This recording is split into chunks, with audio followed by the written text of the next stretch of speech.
Everybody who wants to be eligible to be hired by the Temple Fire Department has to take the civil service test.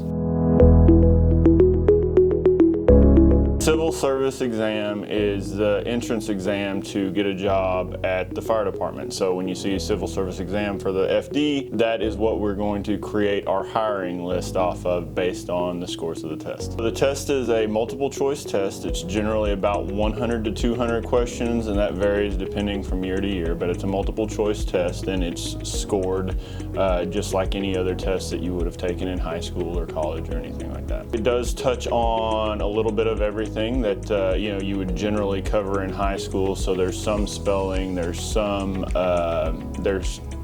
vocabulary, and it gets into some mechanics, gear turning, and just general ability to problem solve and get a solution. For any test, we encourage people to go ahead and take a look at anything that they may need to brush up on. Like I said, especially like you don't worry about punctuation all the time. A lot of people in daily life, that's one thing that the test will cover that is good to take a look at least once before you come in and take it. Generally, more people pass it than don't, but that varies depending on the candidate pool. Like last year, we had about a 60% pass rate on the test. So you take the test, and then after you, assuming you complete the test successfully, you pass the test, then you're ranked on a list, and you're ranked based on your test score. There's only one other factor that's into play, and that's if you're honorably discharged from the military, you get 5 extra points on your ranking.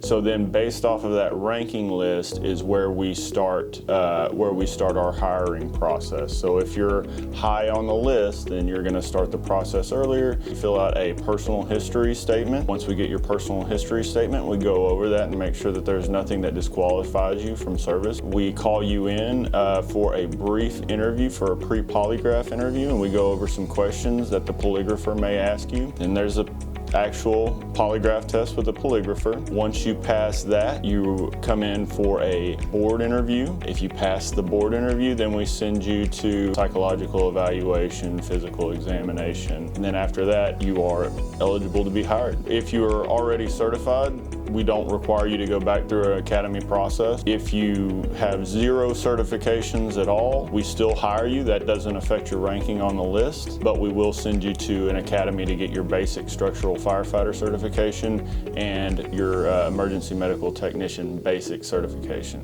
which are both required to work here in Temple. It's a long process, and it does take, sometimes it takes a couple of months to get through, but in the end, I don't know of anybody who would give this job back once they got it. So.